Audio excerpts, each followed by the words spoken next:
So I had to take it down. So this is a female missing persons case, a 32-year-old female, Chelsea Grimm. Um, I believe that she at the time was living in Sacramento, or yeah, Sacramento. And what happened was she had a bearded dragon. It looks like a iguana type thing, and she was going to fly home to one of her best friend's wedding, and she couldn't fly with iguana, or they wouldn't let the iguana fly. I don't know at all. So if it was separate or with her, they wouldn't let her fly at all.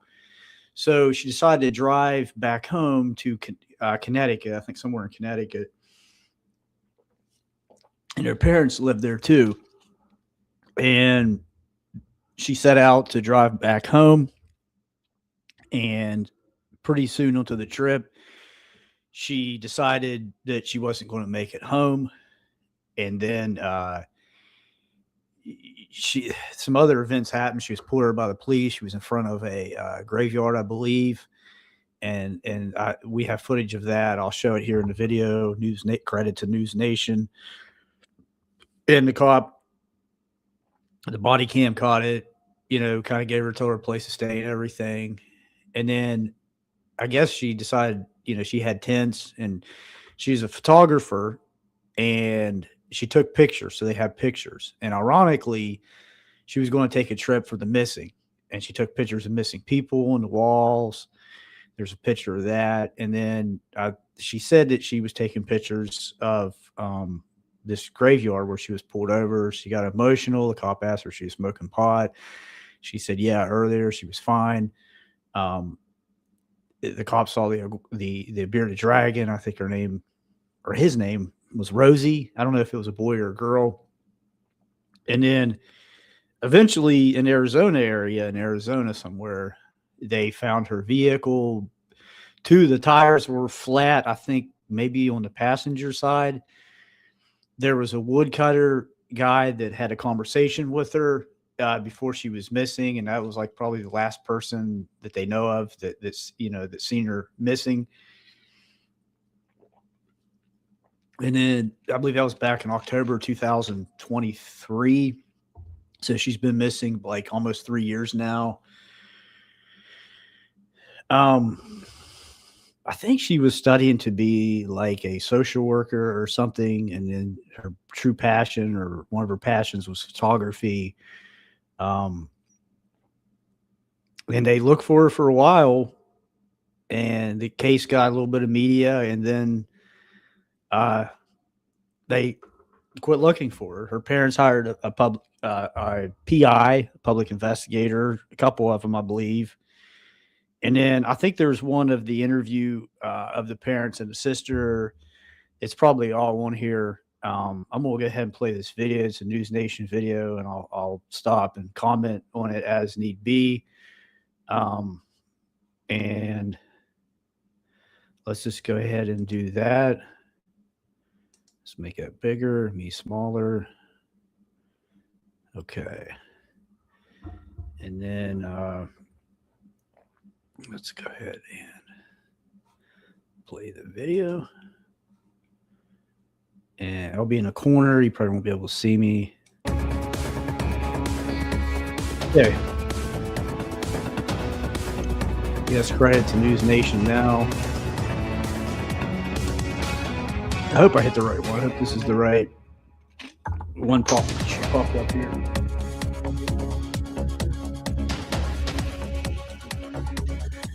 I might need to fast forward this. I'm not sure. I'm Marnie Hughes, and this is Missing. Each week, we bring you a missing persons case from across the country. Men and women, young and old, different races, backgrounds, and stories, all in the hopes of finding them, uncovering clues, and helping families and friends get answers and closure. This week, we have some new clues in the disappearance of a young woman who vanished while on a cross-country adventure. 32 years old. It's been nearly 2 months since Chelsea Grimm set off from California on a road trip heading to the East Coast. Chelsea was on her way to a friend's wedding, and at one point she called her parents saying that she was instead going to head home. And that's when the trail goes cold. Chelsea Grimm set off from San Diego on a cross-country road trip on September 24th. She was going to a wedding in Connecticut. Working as an artist and photographer, Chelsea planned to document her 2,800-mile road trip through photos. She was spontaneous. She changed plans a lot. The magnitude of this adventure, quote unquote, of driving across the country was a lot, even for Chelsea. Chelsea had first planned on flying to Connecticut, but decided to drive to accommodate her new pet bearded dragon, Roz. 3 days into the trip, her parents said she called and said she didn't think she could do the trip by herself and was going to camp for a few days instead before coming home. She arrived in Phoenix and met up with her sister as well as a friend. She was supposed to meet that same friend for lunch the next day, but canceled. Okay, her sister in Williams, Arizona. Let me stop it there, 'cause I believe they'll correct that. They did it, and I could show it. I showed them my last video where I took the I took it down. I think I got muted. It was the friend that met her there in Sacramento, and it wasn't the sister. The sister said it wasn't her. I believe her and the sister, and this is coming from the interview. I could play it later. She ended up blocking her sister. Maybe not at that time, but she did block her sister before she went missing. Instead, Chelsea was parked near a graveyard and war memorial when she was stopped by a police officer responding to a call. You doing all right? Yeah, I just was doing a photo shoot of the lost soldiers. I got a little emotional, so I was crying before I got back on the road. I was actually thinking of just camping for the night, but I wasn't really sure exactly yet. Gotcha. I didn't plan to be here till sunset. Okay, just hang out here however long you want. You're good to go. Her parents said Chelsea's response in that call did not seem out of the ordinary. One thing that seemed very in the ordinary or in character was how I think she said, "I appreciate your compassion," or something like that. That sounded 110% like Chelsea. The officer in that stop suggested safe places for Chelsea to camp for the night. She was spotted again by a woodcutter on September 30th, camping in her car near Ash Fork, Arizona. Chelsea had told her parents she may not have phone service while she was camping, but after not hearing from her for several days, her parents reported her missing on October 4th. Just 1 day later, her SUV, a white Ford Focus, was found abandoned on the side of the road with 2 flat tires. She seemed to have left that car of her own volition in an organized way. It was locked. She had taken her wallet and we think her phone and her sleeping bag, among other things, along with the bearded dragon. Authorities have notified police in other states to be on the lookout for Chelsea. Her family's also hired a private investigator. There was 2 flat tires, was out on a dirt road. How far was the body cam video where she was talked to by the police there to where the car was found? Did somebody interact with her and then they drove down that road? Her parents telling News Nation's Brian Enton they were hanging on to hope that someone would recognize her with her pet dragon. The chances of people recognizing Chelsea are at least sort of connecting the dots. If they see somebody with a bearded dragon, they're going to take an extra look at that person.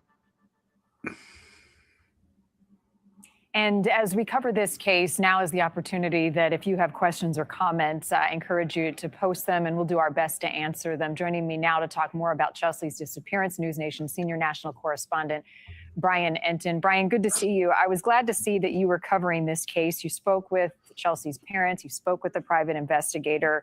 This is a real mystery, and there's some peculiar clues, starting with the timeline of events. I mean, you've got a young woman who was adventurous, who was excited about this cross-country trip, and then she decided to turn around. What did you take away from your discussion with her parents as to what was happening with her in the days leading up to her disappearance? Yeah, thanks for having me, Marnie. They didn't seem to express that she was having any kind of like mental health issues that they knew of. I think they felt like her trip the fact that she was going to drive all the way across the country when she told them that she wasn't able to fly because of the bearded dragging. And I think they thought that was like, oh, I don't know that that's such a good idea. It's kind of like, it's a long way. I don't think you realize what you're getting yourself into. And I don't think they were that surprised when she said she was going to turn around, because they told me they were sort of already thinking like, there's no way, it's just such a long drive. But there weren't really any red flags. I don't think that they noticed, at least that they told me before her disappearance. And that's one of the things that's so frustrating about this case, I think, is that there's really not that many clues. I mean, the car was found, the 2 flat tires, the fact that her cell phone and wallet were not there, I think is hopefully a good sign, because, we've covered so many of these other kinds of stories where the cell phone and wallet are found, with the car. And I don't know, that always strikes me as just, it makes me more worried, thinking like, who would leave their cell phone and wallet behind? So perhaps she did take off on her own with her wallet and maybe have some kind of mental health issue that her parents just weren't aware of. We really just don't know at this point. Right. Yeah. You think if somebody has the wherewithal to take those important things that none of us leave home without, that they weren't taken, right? It wasn't some sort of altercation that she left them behind. I want to play another portion of your interview with the parents. This is Janet Grimm, Chelsea's mom, talking about sort of the timeline of events that led them to report Chelsea missing. Let's play that. We last talked to Chelsea on the 27th in the afternoon, and she said, I'm going to camp for a couple of days, and so I'm going to be probably where I'm not going to have cell service. And so for a couple of days, we didn't even think about it again, because she had told us she would be offline, and we knew she was in in Arizona, where there are spots where it's not particularly good for communication. So it was after a couple more days after that we started thinking, this is too long for a camping trip, and she should be back. She should be somewhere where she can get in touch. And so on the 4th of October, we reported her missing, and on the 5th, they found her car. Brian, leading up to finding her car on the 5th, Chelsea met with a friend. I believe she met with a sister. What did her parents say about those encounters, those interactions with people that she knew in the area?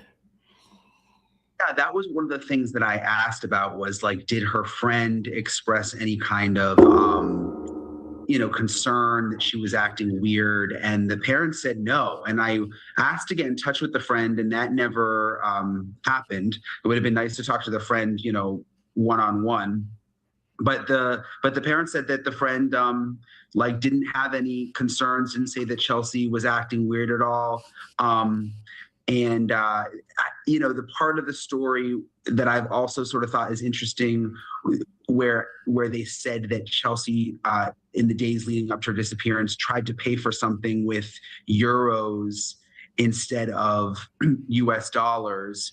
Again, just made me wonder if maybe, she was having some kind of mental health issue, and maybe just wanted to go off the grid. It's now been quite a long time. You'd think she would have popped up by now, but even though the parents said the friend didn't have any information that she was acting strange, there were some other reports of some kind of strange behavior. Yeah. I've got a question here. This is from Flipside Fishin' on YouTube. Thank you for watching and for your question. Did they say what caused the flat tire? As you talked to the private investigator, do we know? And she had 2 flat tires. No, they didn't say, just that it was 2 flat tires. And I'm just looking back at my notes. I think they were on the right side. So it was 2 flat tires on the right side.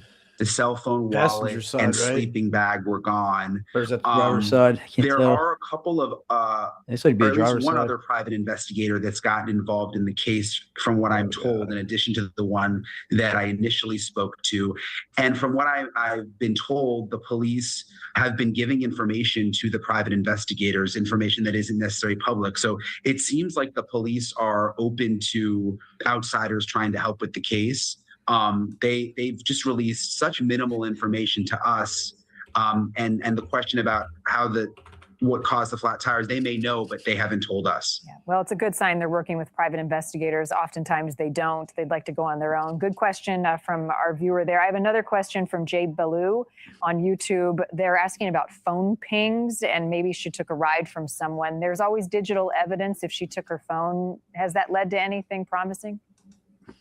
That's another really good question. I would imagine police have been looking into that. But again, it's not something that they've released to us or that the private investigators have said anything about. Okay. The pet bearded dragon, I had to look these up just to remind myself what they look like. I mean, it's a big lizard. It's very colorful. Was this a new pet of hers? And this could be a major clue in spotting her, at least according to her parents.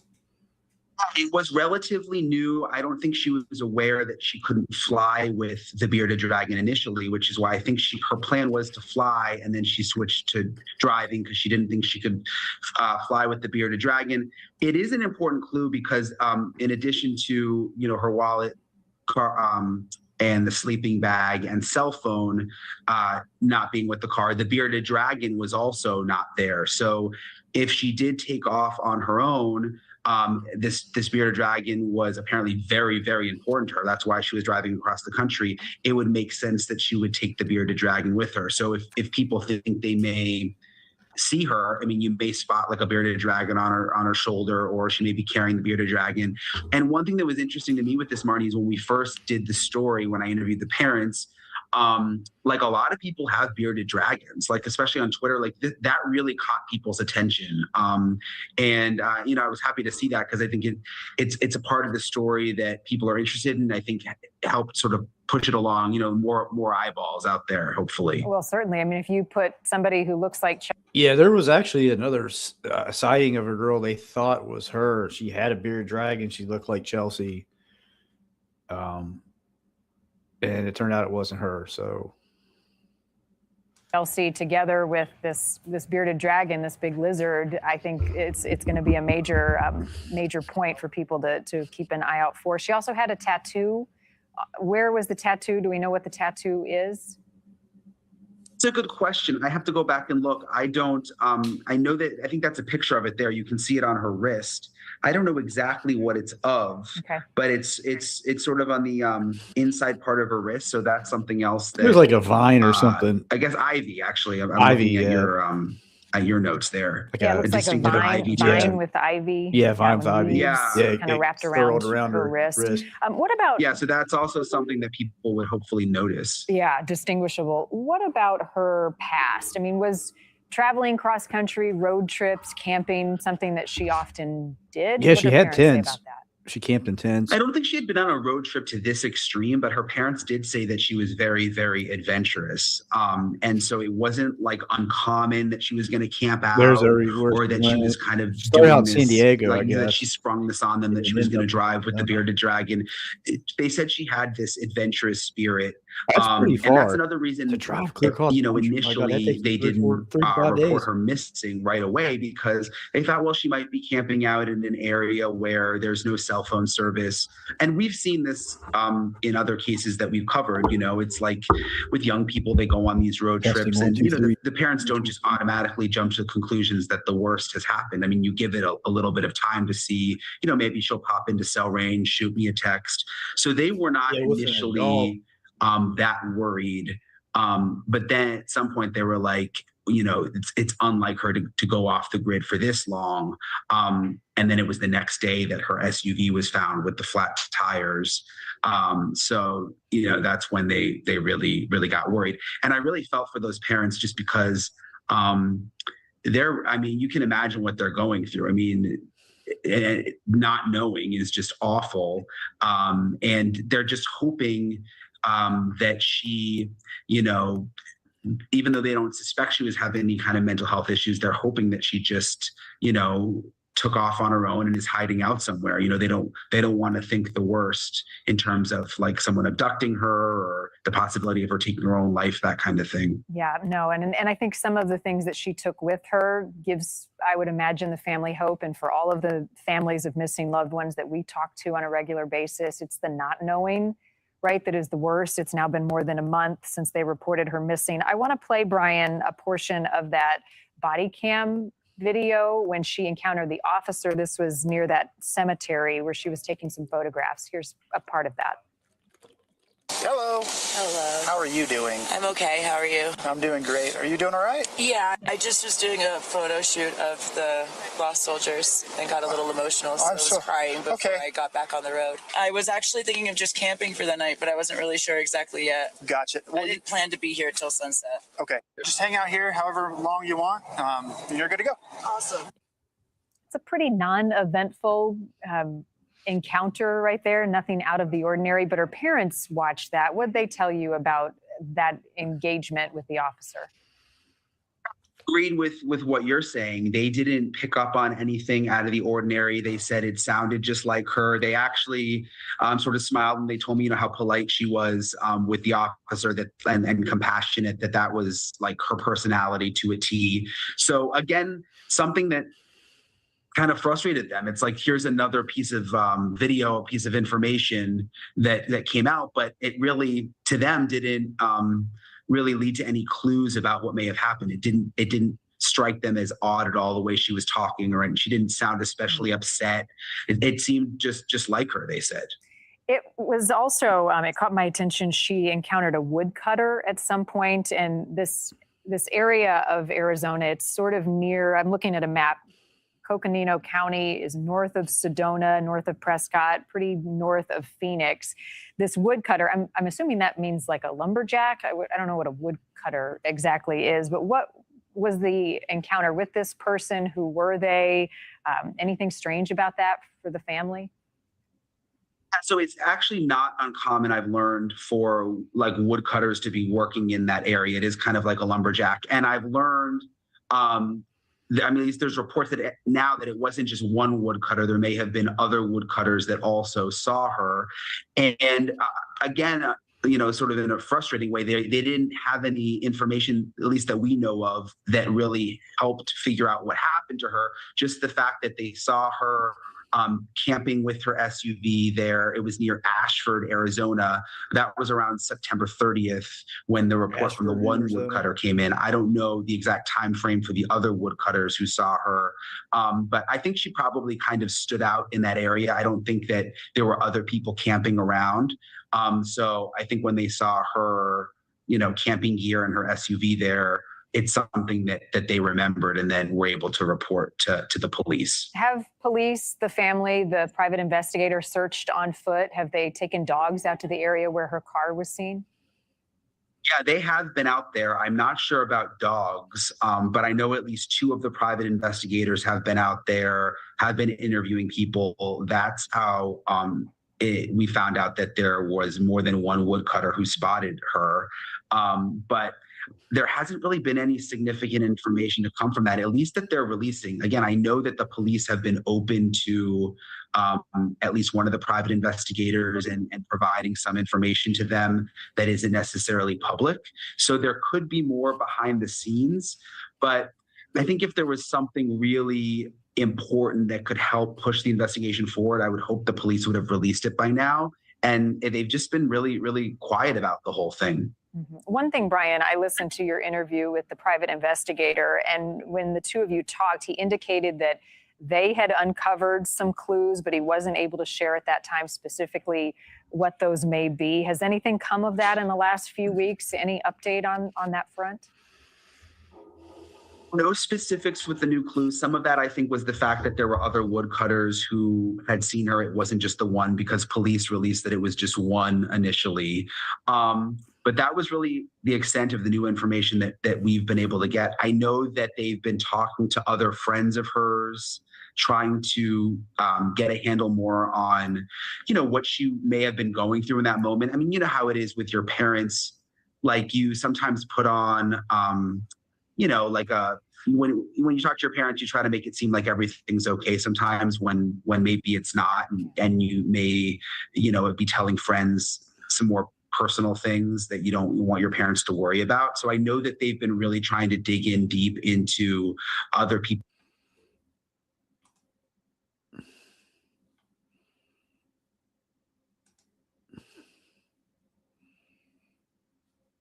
Okay, so we'll play another video. I got it up. I believe it's called Uncanny, and I think it's like a 15-minute video. I think it's more up to date if it's the one that I remember that I want to play.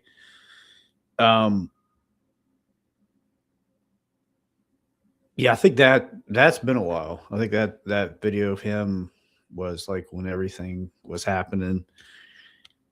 Let me see here. It's been a while. Let's see how to make this smaller. He had met up with a friend in Phoenix. Here it is. Police in several states, they are on the lookout for a California woman who went missing during a cross-country road trip. Her name is Chelsea Grimm. She left her home in San Diego on September 24th, headed for a wedding in Connecticut. She was traveling alone, with the exception of her pet bearded dragon. Today, I come to you guys from Ash Fork, Arizona, to discuss with you one of the most bizarre and mysterious missing persons cases I have ever come across that is still being currently investigated to this day. And that, my friends, is the disappearance of Chelsea Grimm. We really want to have her come home. We love you, Chelsea. We can't wait to see you again. So let us know where you are and take it from there. We'll go from there. Chelsea Grimm was a clinical social worker based out of Ocean Beach, California. She graduated New York University in 2019 with a master's degree in social work and pursued photography as a passion on the side. In the summer of 2023, she was ecstatic to learn that one of her lifelong friends was getting married that October back in Connecticut. She was looking forward to not only reconnecting with a close friend of hers, but also taking some time off from work and spending time back on the East Coast, a place she had been missing since graduating college and moving away. In September of 2023, her original plans of flying to Connecticut were cut short when she learned that no airline would allow her to take her pet bearded dragon on board.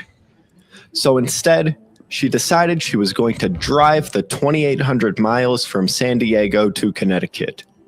During this road trip, she also planned to work on a personal photography project of hers, documenting the lost and forgotten people of America. On September 24th, she set out on her journey, with her first planned stop being Phoenix, Arizona. On September 27th, she met up with a friend for lunch and planned on camping in the area overnight and meeting that same friend again for lunch the next day. However, the next day, Chelsea suddenly canceled on her friend, and her behavior started to take a strange turn. Last contact, we were texting back and forth with her, and she said, I've driven for 3 days. I'm in Arizona. I'm not going to make it to the East Coast for the wedding. I think I'm going to just skip the wedding and stop here for a day or two and do some camping. She had her tent and her sleeping bag with her in the car when she left. And then radio silence. And she had told us she was going to probably be out of phone range for a couple of days. So a couple of days, we weren't alarmed. But then when 2 or 3 more days went by, and we usually texted or talked to her daily. So when a couple of days went by and we hadn't heard from her, we got really worried. The next day, witnesses spotted her at a motel near Williams, Arizona, where she seemed disoriented while attempting to book a room for the night. While at the motel, she attempts to pay for the room in euros, while telling the receptionist she is trying to stay off the grid. Unless you take euros, or anyone in town exchanges euros. I was trying to stay off the grid. I don't really. What's the problem? I was hoping not to use the grid. Later on that day, she is spotted at a cemetery located just outside of Williams. A concerned neighbor reported her strange activity to the police, who arrive at the scene and have a short conversation with Chelsea.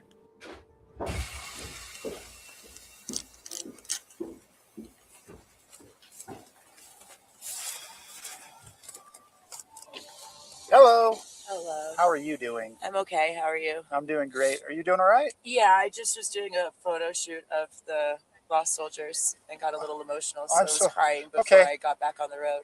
Yeah, okay. I'm just making sure someone called it in. So Oh, I'm sorry. No, you're quite all right. I mean, I was just doing a photo shoot, yeah. packed up. I'm going to leave soon.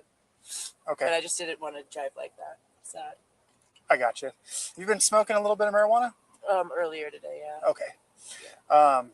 Cool. Do you have your license on you by any chance? Yeah. It gets me all emotional too. Yeah, it's just, I'm trying to do a series on the lost and the forgotten people in this country. I know you told me that you smoked marijuana and you're kind of, obviously I would be in an emotional state as well. I don't know if you want somebody else to drive you or if you just want to hang out here for a little bit longer, you're more than welcome to do that. Yeah, if it's okay with you, if I hang out here for another like 15 or 20 and then head on the road, that would be my plan, I think. Yeah, I don't see any signs of impairment or anything like that. So. Yeah, no, with my eyesight and then crying, it's not the best combination at night. Dude, I totally I was like, understand. I'm just gonna cry on the road, or I'm just gonna sit here and cry. So I got my dragon, and I'm just. Oh, that's freaking cool! I didn't even notice that. Thanks, Rosie. Wow, Rosie, I think she's asleep. Wow, right on. She got bored. Yeah.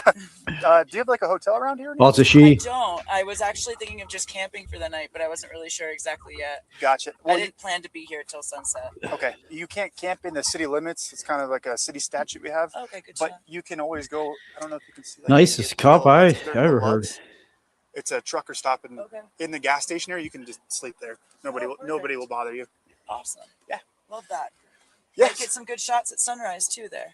Oh, right on. Yeah. Yeah. The sunrise here too. If you ever want to take She photos, sounded like normal statues in there. the morning. I mean, dude, it's really cool because the sun's rises right behind them. Amazing. Okay, I'll probably stay. But yeah, of course, when the cop pulls up, you're going to be on your best behavior. After that interaction with the police officer at the cemetery, Chelsea Grimm completely vanished. Yeah. Her phone and banking activity completely stopped. They're showing snow for her. And because of this, her parents reported her missing on October 4th, 2023. I mean, I don't think it was. The very next day, California. 2 hunters in an extremely remote part of a nearby national forest came across her vehicle parked in the middle of the road, abandoned under very strange conditions. Mm-hmm. So this here right behind me is roughly the exact location where Chelsea Grimm's vehicle was located that day on October 5th, 2023. Now, coincidentally, Chelsea drove almost the exact same car as me. Like same car. I drive a 2016 Ford Escape, as seen right here, and she drove a 2019 Ford Escape. A lot of the articles you see online will call it a Ford Focus, but they're wrong. It is a 2019 Ford Escape. So with that all being said, this right here behind me, what you see is exactly what investigators would roll up on October 5th, 2023, when they came out to investigate this suspicious vehicle. Now, as the investigation kicked off, 2 witnesses would come forward. One of them actually being the last person to see Chelsea alive, would see her out in this location, in this field I'm standing in. So the man was a woodcutter, and his story goes that on September 30th, he was out here doing his thing, and he would come across Chelsea and her white Ford Escape sitting out here. And he decided to stop, go chat with her, see what she's up to. And he would later say that she seemed in good spirits. She said she was just out in the field doing some photography, and that she was most likely camping out here that night. And the woodcutter would go about his day, and on the way out, he saw her again and stopped and chatted and asked her one more time if she needed help with anything, which she declined. She said she was doing fine, and then the woodcutter would go out just along his way.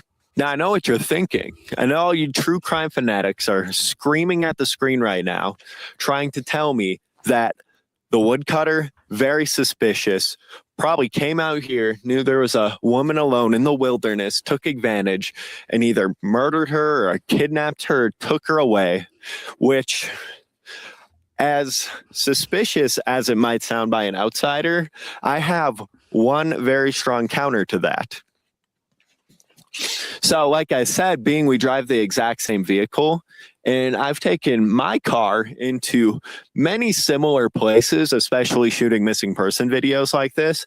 I've taken it out into some very rough terrain, onto trails where you would expect to see only 4x4 trucks.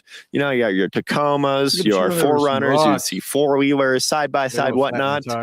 So I have been spotted out in the wilderness in this, and I have had people stop me and flag me down just to ask me what I was up to, if I was okay. Because when you're in a place like this, you are not expecting to see the old soccer mom-mobile. Like when I pull up in that, I look like I got lost driving the kids to soccer practice. And that's probably so the idea of we'll stop it there. And that's a good point. Like that's probably why they got stopped. And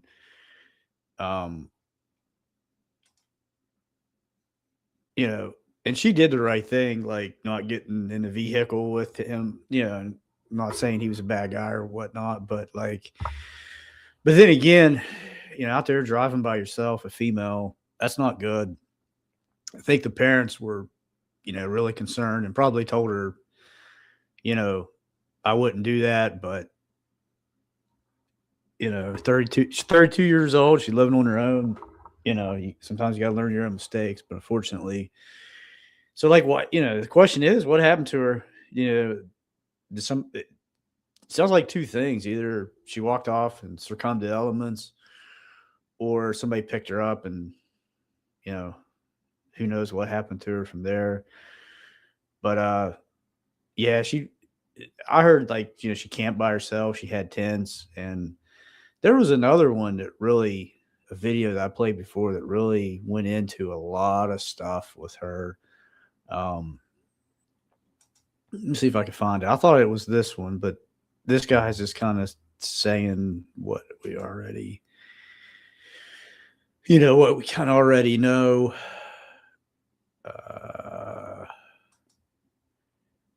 Give me a second.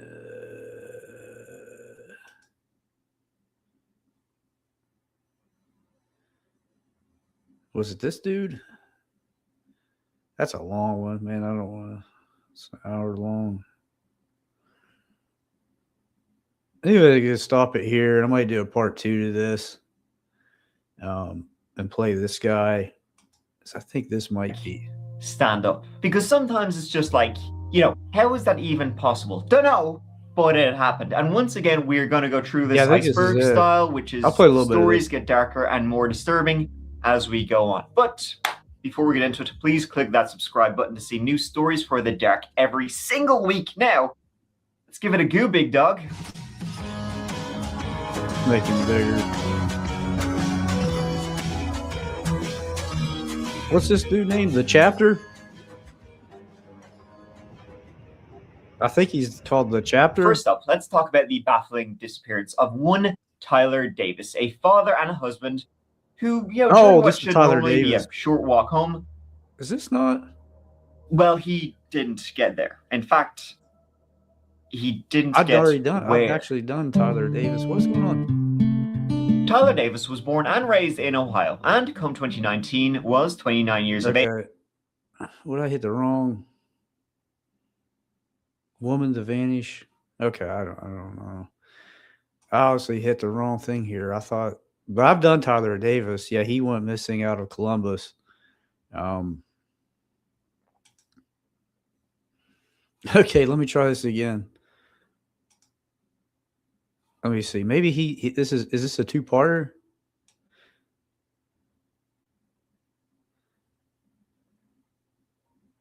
Yeah, this is a two-parter. Okay.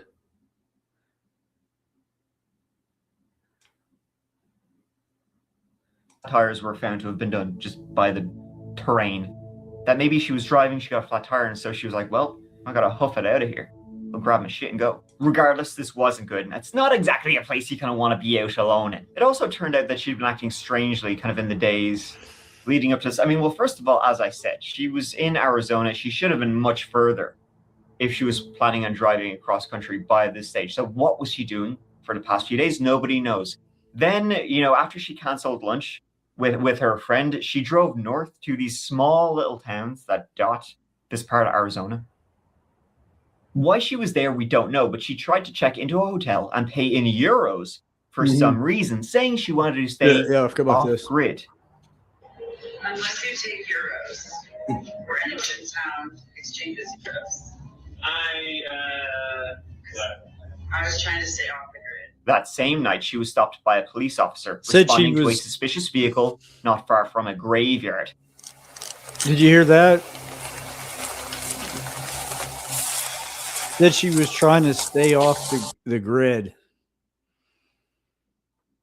I mean, that means, you're basically trying to stay undetected, and you don't want to be found.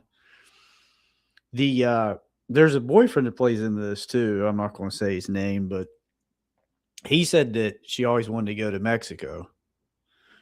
So, I mean, there is a chance she started a new life. It happens. I keep going back to Michelle Whitaker. I don't know if I played a video on her. I thought I did on one of the other videos. I might have taken it down, but maybe I did on Bryce Lapisa. But yeah, I always go back to Michelle Whitaker. They went missing for 8 years, started a new life, and Hello. Hello. How are you doing? I'm okay. How are you? I'm doing great. Are you doing all right? Yeah, I just was doing a photo shoot of the lost soldiers and got a little emotional, so I was crying before I'm just making sure someone called it in. So. Oh, I'm sorry. No, you're quite all right. I mean, I was just doing a photo shoot. Yeah. Packed up. I'm gonna leave soon. Okay. But I just didn't want to drive like that. Sad. I got you. You've been smoking a little bit of marijuana? He must have smelled it. Yeah. Okay. And that's their go-to. Do you have your license on you You've by any been chance? smoking It gets pot, me or all I smell emotional, too. alcohol in your Yeah, car. it's just, I'm trying to do a What's this series guy's on name? the The lost chapter? and the forgotten people in this country. I know you told me that you smoked marijuana and you're kind of, well, obviously I would be an emotional That's all state he's as well. focusing on. I don't know if you want somebody else to drive you or if you just want to hang out here for a little bit longer, you're more than welcome to do that. Yeah, if it's okay with you, if I hang out here for another 15 or 20 and then head on the road, that would be my plan, I think. Yeah, I don't see any signs of impairment or anything like that. So. Chelsea seemed pretty upset. Who knows if it was about these soldiers or no? Yeah, no, with my eyesight and then crying, it's not the best combination at night. Dude, I totally was like, understand. I'm just gonna cry on the road, or I'm just gonna sit here and cry. So Do you have a hotel around here or anything? I don't. I was actually thinking of just camping for the night, but I wasn't really sure exactly yet. Gotcha. Well, I didn't plan to be here till sunset. Okay, you can't camp in the city limits. It's kind of like a city statute we have. Okay, good to know. But you can always go. I don't know if you can see the yellow lights over there, the Loves. It's a trucker stop in the gas station area. You can just sleep there. Nobody will bother you. Awesome. Yeah, love that. Cool. All right. Well you have a what's your great name? time. That was also the day when activity on her phone and her banks stopped. The next time she was seen, and this is actually the last time she was seen, was September 30th. I mean, I hope they looked into 4 the or 5 car. days Just before saying. her car was found.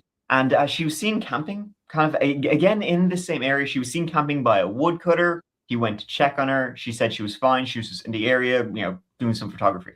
Then a few days later, she was reported missing. Her car was sent. And her camera, by the way, was left. It was found in her car, which was, again, kind of unusual. Yeah, I mean, her was left in camera, her car. most photographers would it was a never pretty leave a expensive camera camera, behind, too. Had especially one of those one big that was lenses on it. quite expensive. The lenses and such, like hers, would have been.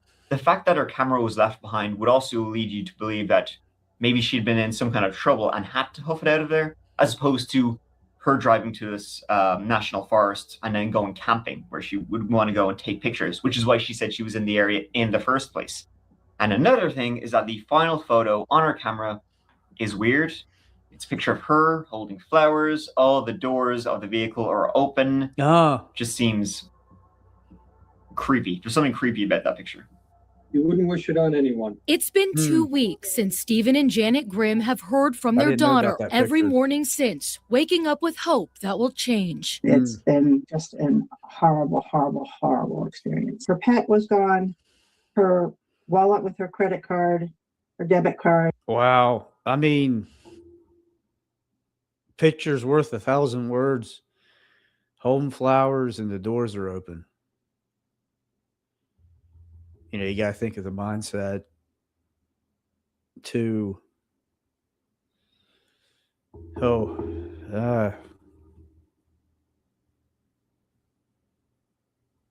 Her driver's license was gone, clothes and a sleeping bag were gone. Chelsea's camera was left behind in her car, which is where the sheriff's Clothes office and a found the sleeping most bag recent photos was taken gone? by her. Officials immediately Rushy launching said. a search effort in the area from the air and on the ground. They say no foul play is suspected. Even if it seems trivial, we're hoping that someone saw her. Now, most people.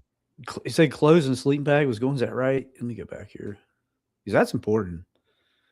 what you take with you is very Her important. daughter every morning since, waking up with hope that will change. It's been just a horrible, horrible, horrible experience. Her pet was gone, her wallet with her credit card, her debit card, her driver's license was gone, clothes and a sleeping bag were gone. Chelsea's camera was left behind in her car, which Her is where the camera was sheriff's left office behind. found the most recent photos taken by her. Officials immediately launching a search effort in the area from the air and on the ground. They say no foul play is suspected. Even if it seems trivial, we're hoping that someone saw her. Now, most people think that Chelsea was having some kind of mental issue, which led her to be, well, where she was and what she was doing. That, mixed with drugs, the officer said he could smell weed, perhaps led her.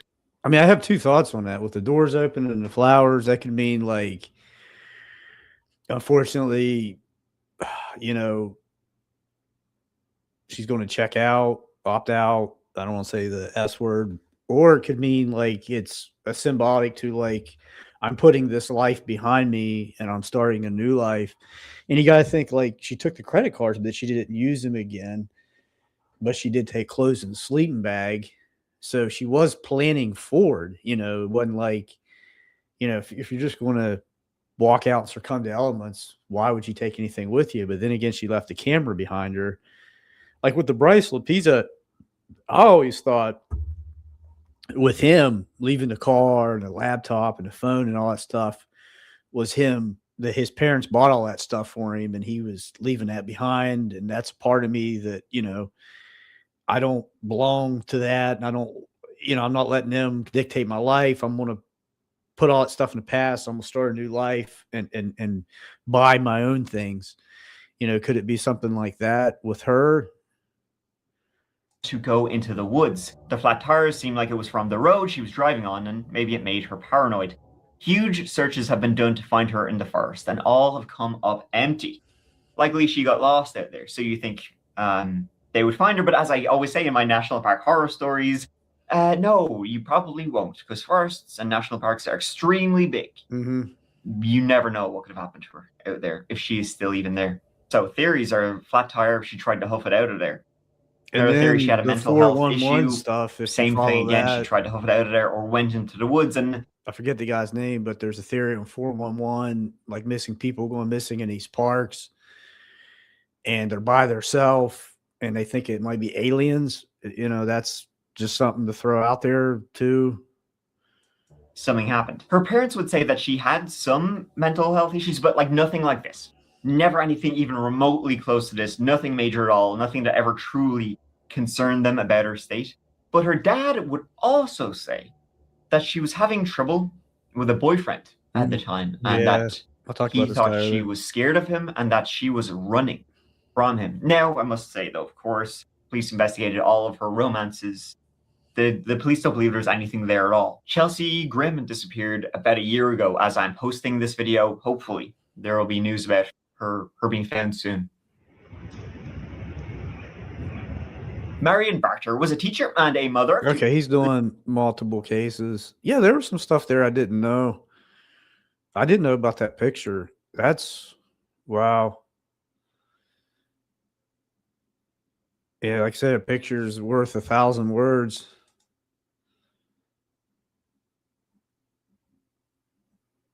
Yeah, I mean, she was out there by herself, and you know, she had her bearded dragon, but I guess it would depend on her mindset. They found, you know, all her pictures she's taken. Maybe she was trying to communicate that way. And then it's odd that she was like doing a thing on missing people. So maybe she just decided, like, hey, I'm going to go missing myself, start a new life. Yeah, I don't know. Interesting. All right.